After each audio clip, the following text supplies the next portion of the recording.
En Belarus existe un férreo control sobre los actos y palabras de sus ciudadanos. Hacer una manifestación pública en contra del gobierno acarrea una reacción desproporcionada por parte del régimen. Bielorrusos explican en qué estado se encuentra la libertad de expresión en el país.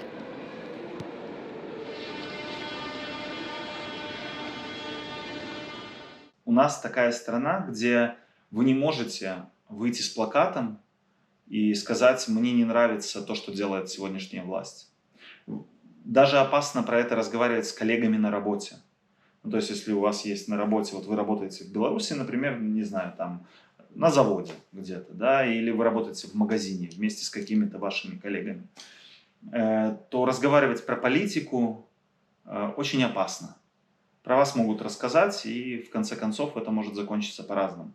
Когда-то это могло закончиться только выговором. Например, вас бы вызвал директор и сказал бы: «Слушай, ну вот мне тут рассказали, ты там про власть плохо говоришь. Вот. Давай вот перестань это делать, не надо так делать, не говори». Но, наверное, это были бы вот максимальные последствия когда-то. Если вы занимались активизмом, то есть вы ходили с плакатами, вы выходили, протестовали на улицу, вас в 99% уволили бы с работы, и на государственной работе вы бы не нашли себе работу. То есть, а у нас государственный сектор в Беларуси, экономика очень большой, почти половина предприятий принадлежит государству. То есть половина рабочих мест для вас уже недоступна, если вы активист. Но в частные какие-то предприятия могли бы вас взять, да, где-то фирма какая-то или еще кто-то мог бы вас взять на работу. Но опять же, если бы вы были слишком активны, пришли бы к начальнику этой фирмы и сказали бы: либо увольняешь, либо мы закрываем твою всю компанию. У нас в Беларуси никто никогда не смотрел на количество работников. То есть, если придется уволить 300 человек и закрыть какую-то компанию, ее закроют просто из-за политики. Это как урок. Все должны понимать, что есть правила. Вы не имеете права критиковать власть.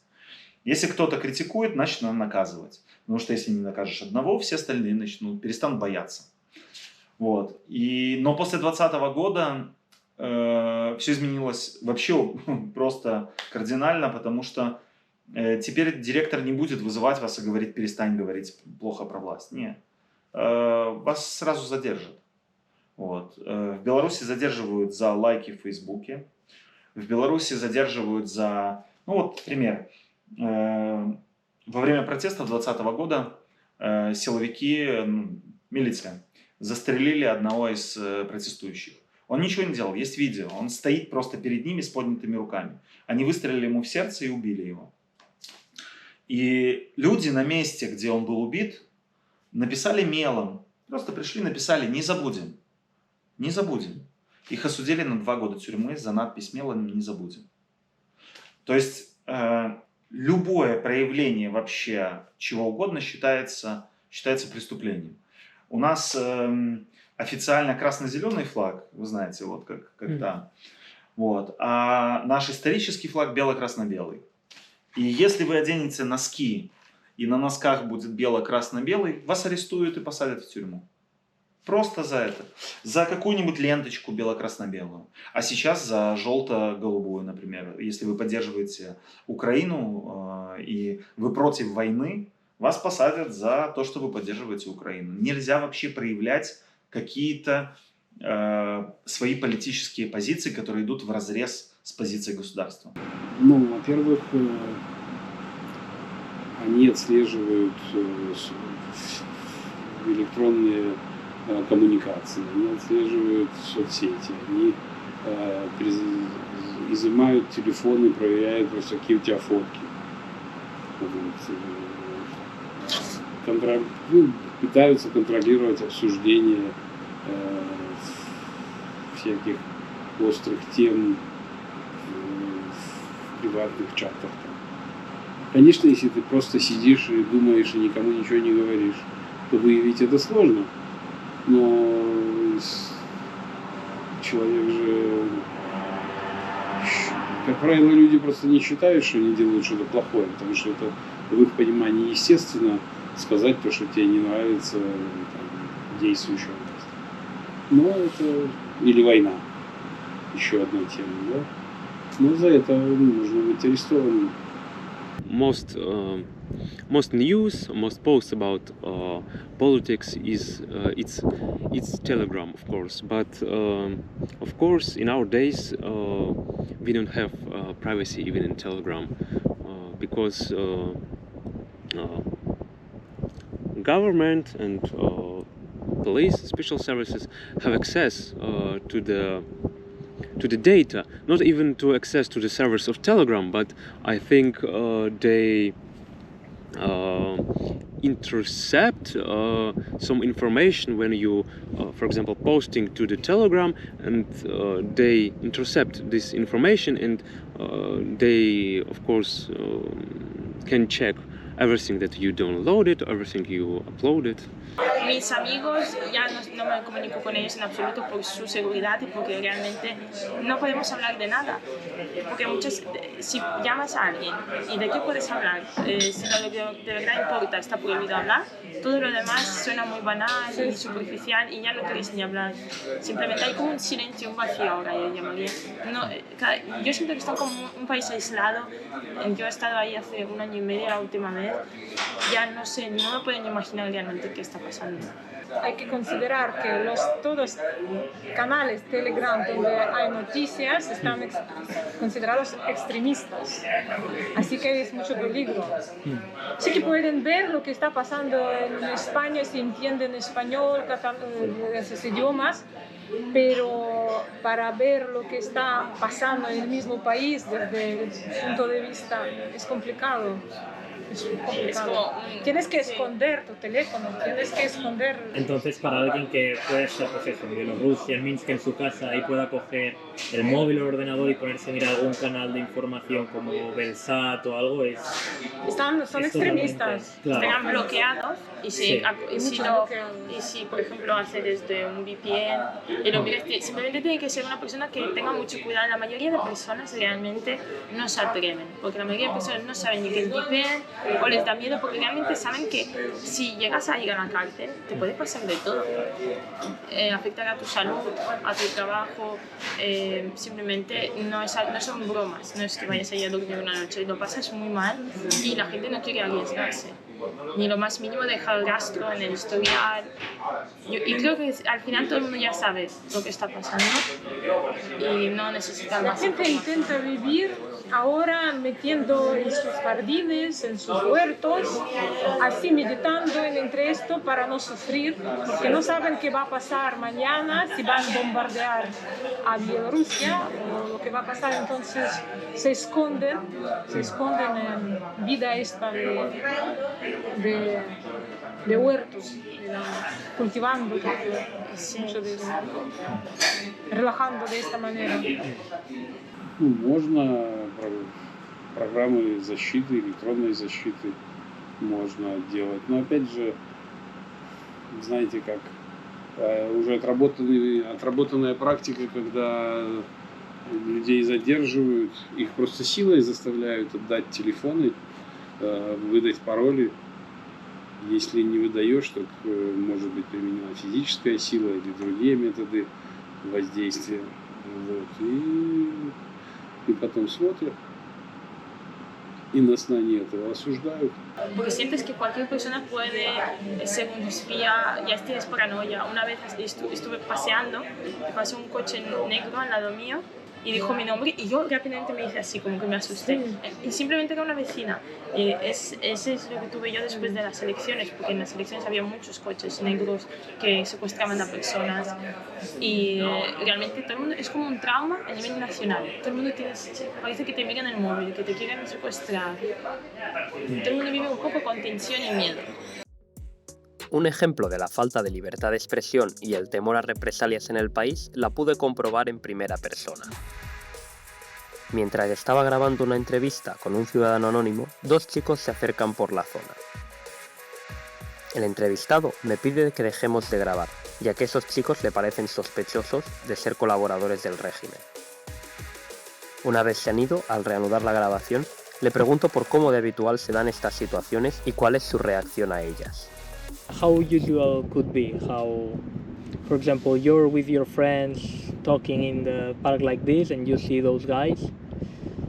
you stop the conversation, or If it's about politics, we will stop the conversation, even if it's not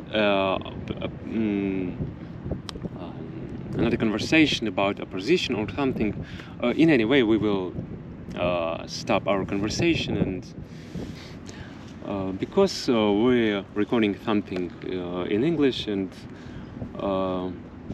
it's not even maybe a real problem, but it will bring maybe police activity, and maybe they even police maybe even not will made something criminal with us, but we will just lose a lot of time.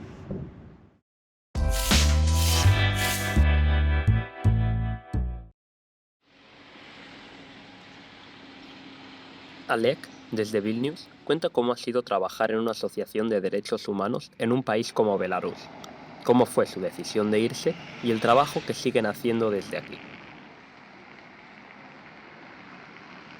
Ну, права человека в достаточно широком смысле.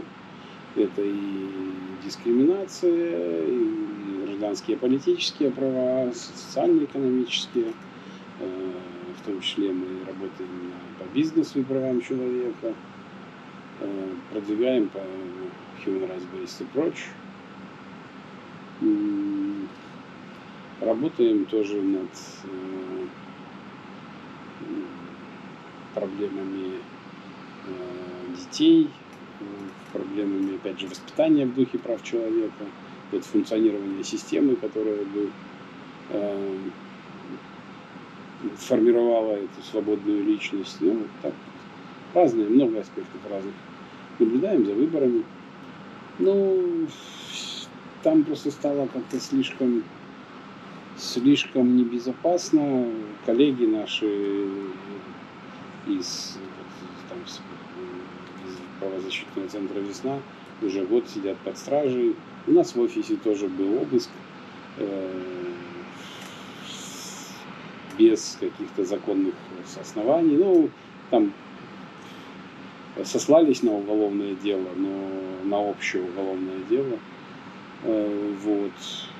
Ну и как бы атмосфера такая в стране, каждый день аресты, каждый день кого-то садят. Надежды на процедуры нет. Вот. Поэтому в таких условиях все-таки больше можно сделать из-за, не будучи, не находясь в стране. Хотя наши коллеги остаются и работают тоже. Некоторые были вынуждены уехать. Ну, де-факто, да. Ну, то есть зарегистрированных организаций не осталось. Но организации работают, конечно, и мы работаем, и другие организации по-прежнему действуют. Ahora que conocemos qué acciones te pueden acarrear problemas con el Estado, es importante saber las consecuencias de ellas. De acciones simples, como puede ser dar un me gusta o hacer un retweet, o de acciones consideradas más graves por el régimen, como manifestarse públicamente en contra del gobierno o hacer oposición.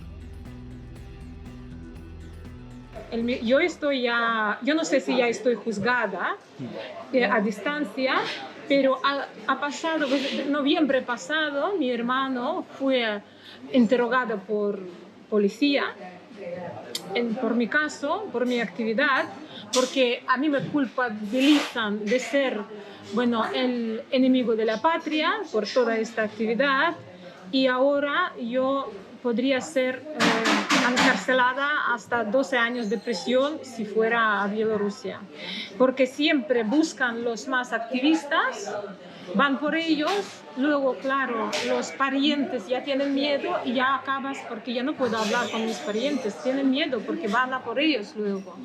Y entonces los bielorrusos, la diáspora, muchos de ellos, hay pocos que ya hacen actos abiertamente, porque temen por sus familias que están en Bielorrusia. Entre nosotros yo creo que hay como 15, máximo 20 personas que pueden con cara abierta decir algo o hacer algo públicamente, porque van a por todos. Наиболее распространенное это неуважение к правам человека в принципе. То есть для системы управления, для власти права человека не являются ценностью.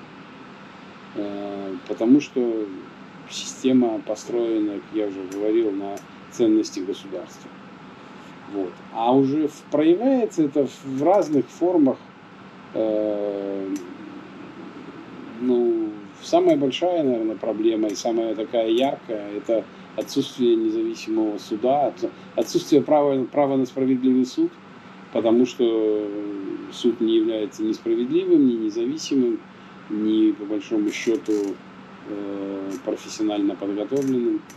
Вот. А дальше от этого уже производные много других проблем. Это и свобода слова, и личная неприкосновенность, свобода от пыток. Вот эти глобальные права очень серьезно нарушаются.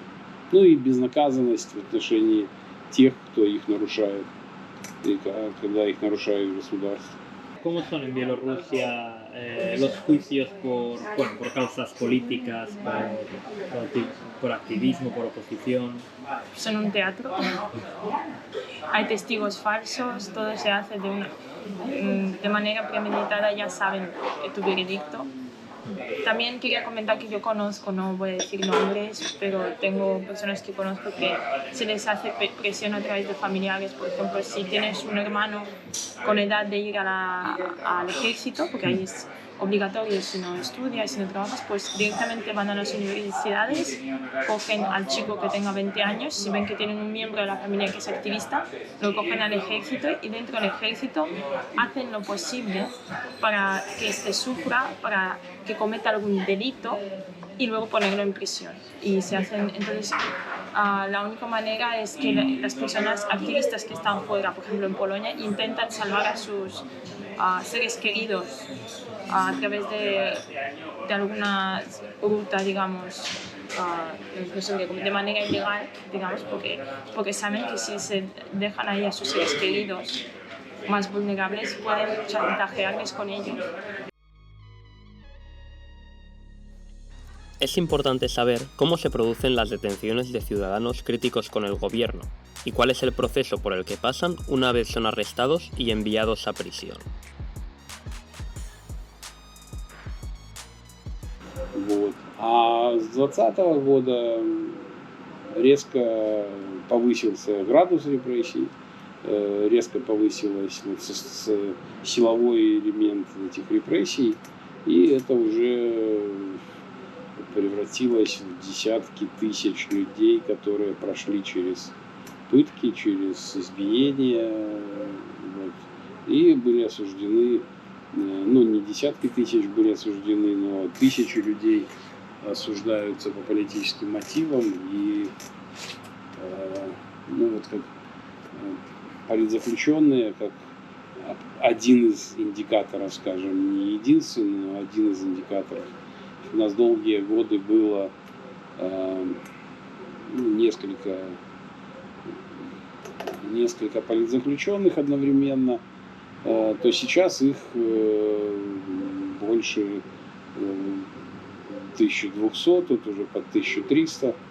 Y это, судя по всему, не... Por ejemplo, mi sobrino, que tiene más o menos 23, 24 años, él estaba por la mañana, siempre cogen por las mañanas a las 6 de las 7 de la mañana, vienen a tu casa,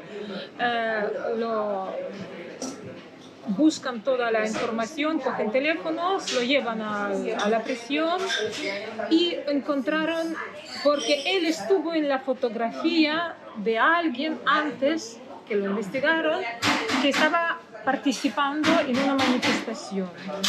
Y como él estaba, entonces el siguiente paso, le presionan, le hacen hablar delante de la cámara una confesión, en muchos casos pasa eso, prometiendo que luego puedan salir a la libertad.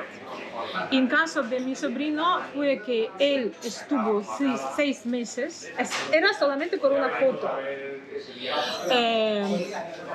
6 meses en la prisión y luego el juzgado le juzgaron por 3 años de la presión de la química casera, digamos. Es un tipo de castigo cuando tú tienes que estar en casa y puedes salir solo para trabajar. Hay diferentes tipos de esto.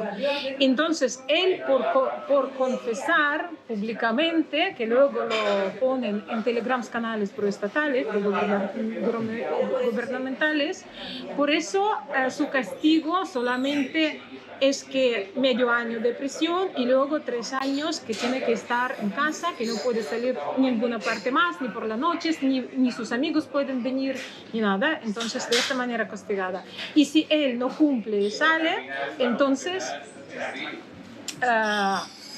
será metido en la prisión. Es un ejemplo.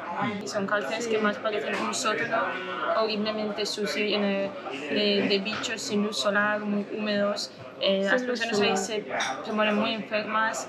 Hacen lo posible para que te sea imposible estar dentro. Por ejemplo, hay muchos casos en los que a propósito te meten piojos dentro de las sábanas, te ponen a personas con problemas mentales como esquizofrenia, algunas personas con problemas de controlar su violencia para que te peguen dentro de la... Te hacen todo lo posible. Entonces sí, es una tortura increíble, ¿no? Porque en una cámara, por ejemplo, que normalmente deberían estar 10 personas, meten 22 o 25 y meten un sin techo con piojos. Lo hacen a Sábanas, propósito. cojines, colchón, eso no existe. Aunque en antemano deberían de hacerlo todo, cortarle el pelo y todo, de hacer toda desinfección, pero no lo hacen a propósito. Para que sufren, para que no se sienten... No apagan la luz también. Eso parece que no sea tan cruel, porque es muy cruel, porque muchas personas que salen cuentan que fue de las peores cosas, porque estar meses con la luz súper encendida y no pueden dormir afecta a tu cerebro, y lo que ellos pretenden es que acabes realmente loco y que nunca quieras volver. Entonces, Es que te vuelves un animal ahí. Es como lo que pretenden, que tú vuelves un animal sin ganas, sin nada, sin voluntad. Romper tu personalidad, tu voluntad, etcétera. Sí. Si sales es que ya no vas a hacer nada más porque realmente te han roto por dentro psíquicamente. Los opositores más activos todavía están encarcelados y no los dejan hacer. Ayer, por ejemplo, una periodista de Belsat llevaba 2 años, le dieron más 8 años. Así que no pueden salir los más activistas. Y son los que salen algunos que hacen peticiones a favor del presidente o no. Y luego ya no son nadie, salen y no son nadie.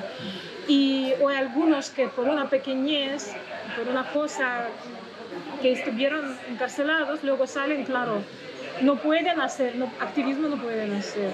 Normalmente salen del país, porque les pueden volver a meter otra vez. Buscan otra cosa y pueden volver a meter.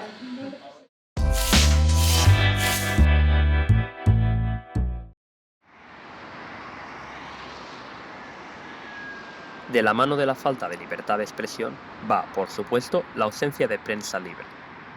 Belarus ocupa, según la clasificación de Reporteros Sin Fronteras, el puesto número 153 de libertad de prensa, de 180 países que la componen.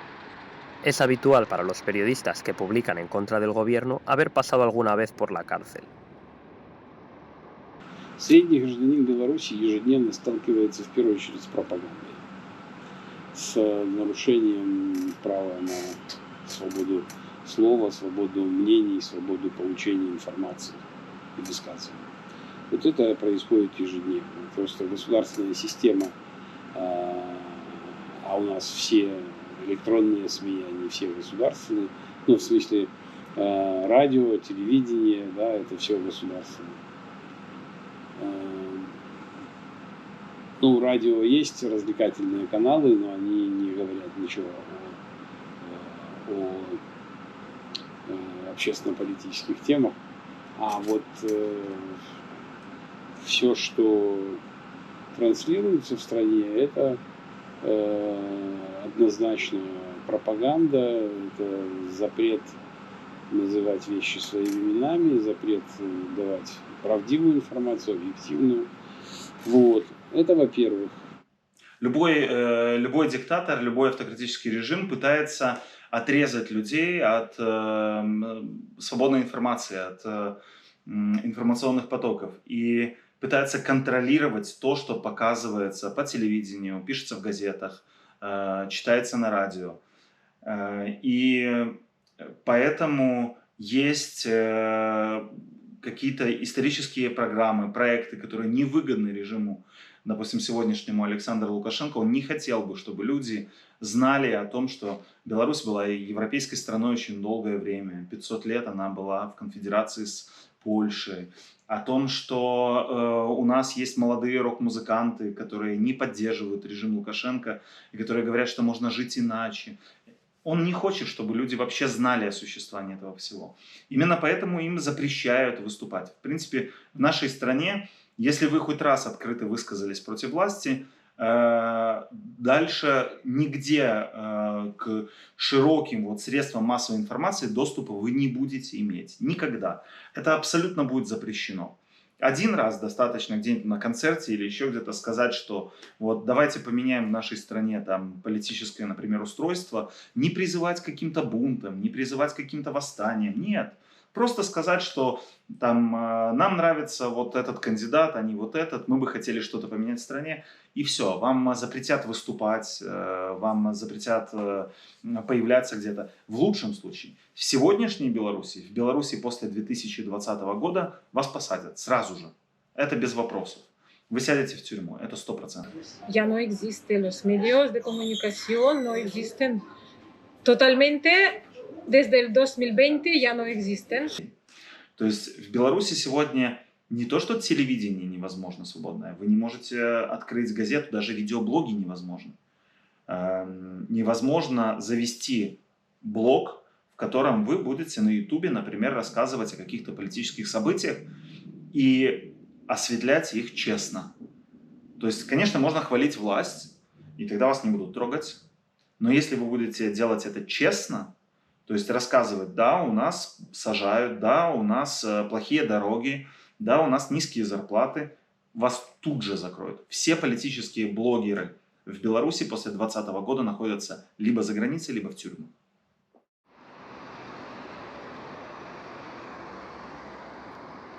Teniendo en cuenta cómo se trata a los periodistas locales en Belarus, queda preguntarse qué pasa con los periodistas extranjeros, si es que los hay, que siguen trabajando en Belarus. ¿Reciben el mismo trato por parte de las autoridades bielorrusas? Да, у нас были инциденты с задержанием. Самое интересное, вот и международных журналистов или иностранных журналистов. У нас российских журналистов задерживали в Беларуси и выгоняли из страны. Вот, то есть, в принципе, сейчас, если я не ошибаюсь, в Беларуси не осталось никаких иностранных корпунктов. У нас выгнали Deutsche Welle, выгнали BBC, от нас выгнали всех иностранных журналистов. Лукашенко не видит в этом смысла. Зачем их держать, если они все время говорят правду? Ну, как ему кажется, они все время врут про меня, что я плохой. Зачем тогда они? Пускай уезжают отсюда. Он, понимаете, вот тут надо очень четко понимать, это то, что для зрителя из любой страны Евросоюза очень сложно понятно. В Беларуси, в таких странах вот диктаторских, как Беларусь или Россия, лидеры, они не думают, вот есть свободная пресса, я не могу с ними ничего сделать, я должен с ними дружить, потому что они, ну вот, пишут, люди их слушают. Нет, у нас авторитарные лидеры и диктаторы, они решают эту проблему просто. Они их всех выкидывают, либо сажают в тюрьму, выкидывают из страны и говорят, уезжайте. Самых известных случаев еще в 2000-х годах В Беларуси же пропал, исчез один российский журналист, и его никогда не нашли. И расследование, которое начиналось и которое вели сначала официально прокуратура, это было начало лукашенковского режима, и тогда прокуратура еще не подчинялась ему. Лукашенко тогда у власти был всего 5 лет. Вот. И прокуратура начала вести расследование, потом Лукашенко запретил вести расследование, они закрыли его, но его вели независимые тоже юристы и правозащитники, и пришли к выводу, что его убили эскадроны смерти, которые создал Лукашенко. Это группа убийц, которые работали на Лукашенко, группа убийц, которая устраняла неугодных политиков, и у нас было убито несколько таких людей. И вот российского оператора Дмитрия Завадского. И он тоже исчез, и никто не знает, где он до сих пор. Но следы привели вот к этой группе, которая называется «Эскадроном смерти». Te puede pasar también de todo. Hay polacos que están en la cárcel muchísimo tiempo ya. Por ejemplo, Yo tengo amiga que es periodista de aquí que quería viajar a Bielorrusia a escondidas, pero claro, su visado ponía en su pasaporte, aunque quería cambiar pasaporte, pero por su nombre se puede encontrar que es periodista. Entonces sí que al final ella decidió no irse porque le explicaron ahí la gente que mejor no ir. Si vas con turista y no estás conocido, aún puede ser ahí. yo creo que dependiendo del caso de que hice con el avión lleno de turistas, les dan igual, eres tú de Bielorrusia o no, realmente. Можно с уверенностью сказать, что проблемы у журналистов иностранных сегодня в Беларуси нету проблемы, потому что нет иностранных журналистов в Беларуси. La historia del avión que pone como ejemplo hace mención a la detención por parte del gobierno de Lukashenko al periodista contrario al régimen Roman Protasiewicz, cuando su vuelo de Ryanair de Atenas a Vilnius fue obligado a descender cuando sobrevolaba Bielorrusia. Para forzar la detención del avión, el gobierno de Bielorrusia utilizó como excusa un aviso de bomba por parte de Hamas. El avión de Ryanair, lleno de pasajeros, fue escoltado por un caza del ejército bielorruso hasta un aeropuerto en Minsk, donde el avión aterrizó y Protasiewicz fue detenido. Desde la Unión Europea se condenó duramente este acto e impusieron varias sanciones a Bielorrusia por este hecho.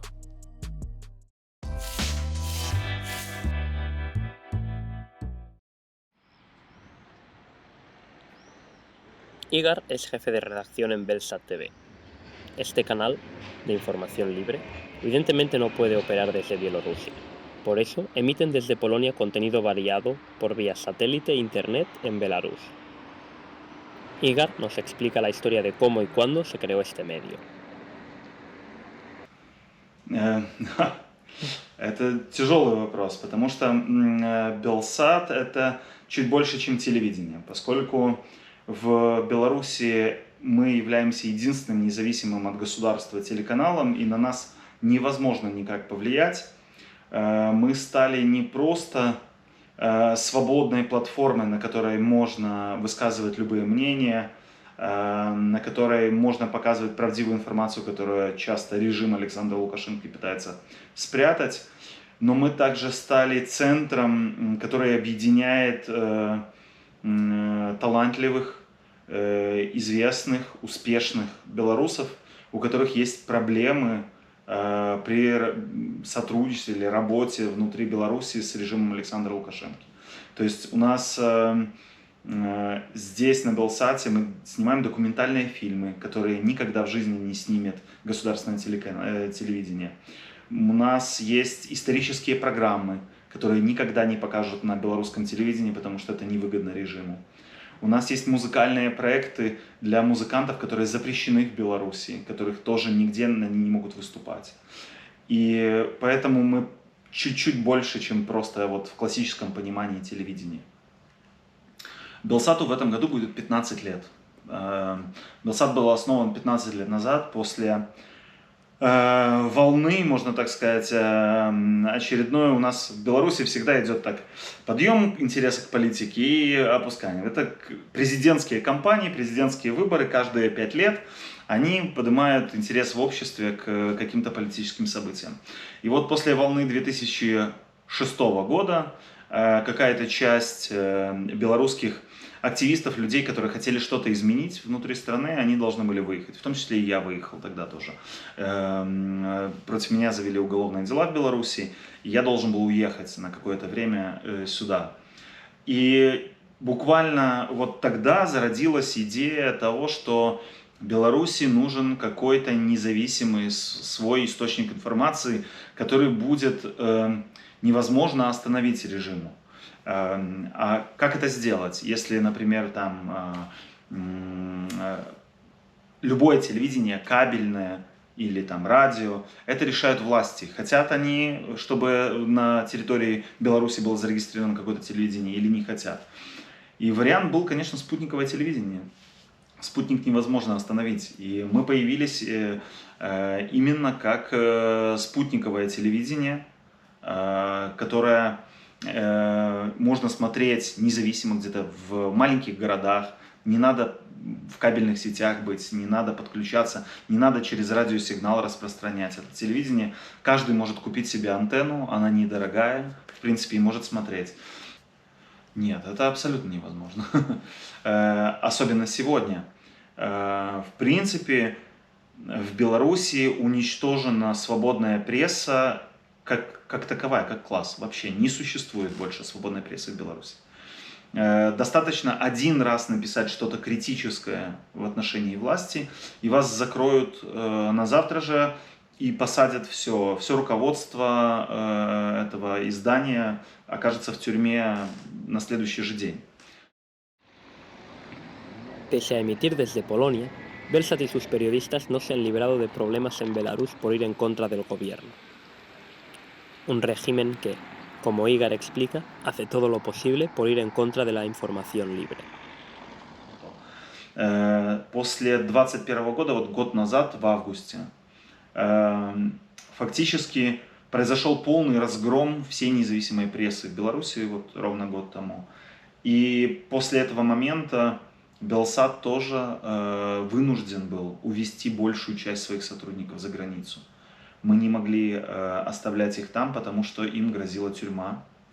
На этот момент практически уже 2 года в тюрьме находятся 2 наши журналистки за то, что они делали стрим, просто вели прямую трансляцию, рассказывали, что происходит в одном из дворов Минска, столицы Беларуси, где в этот момент был протест. Они стояли и рассказывали про этот протест. Эта трансляция шла на Ютубе, их задержали и осудили на 2,5 года тюрьмы. И обе они сейчас, эти журналистки, видеооператор, девочка, которая стояла, просто держала камеру, ей был 21 год всего лишь.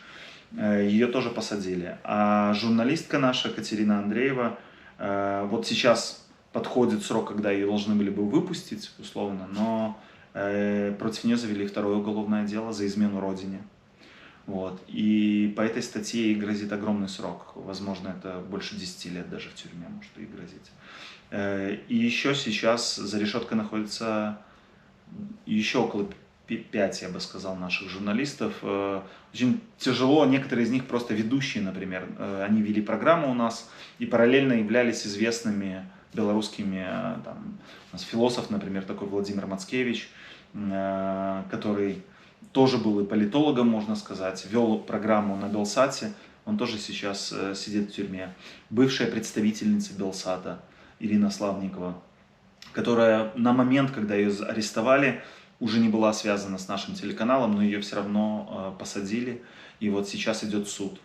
Его перенесли, первое заседание уже было, его перенесли. Вот вскоре будет приговор, я озвучу. Тоже может быть несколько лет, может быть 5-6 лет в тюрьме. Пока мы здесь, пока мы находимся, например, в Польше и работаем в Польше, они имеют очень ограниченные возможности влияния. Участие наших журналистов, например, семьи, родители остались в Беларуси, у кого-то могут быть какие-то родственники. Вот. И были случаи, когда представители власти приходили к этим людям и угрожали им увольнением с работы, например, за то, что ваш родственник работает на телеканале Белсат. Был тоже случай с одной из наших коллег, когда она уехала из Беларуси, ее хотели арестовать, но не успели. Она успела выехать из Беларуси. И представители власти пришли и арестовали мужа ее сестры. И сказали, пока она не вернется в Беларусь, они будут держать его как заложника. Вот такие, например, бывают истории. И это, в принципе, ужасно. Это показывает насколько у нас не работает система правосудия в Беларуси. Ну, то есть можно прийти, взять невиноватого человека ни в чем и взять его в качестве заложника, чтобы вернулся тот, кого они считают виноватым, хотя это просто журналист, который делает свою работу. Вот. То есть вот даже такая система.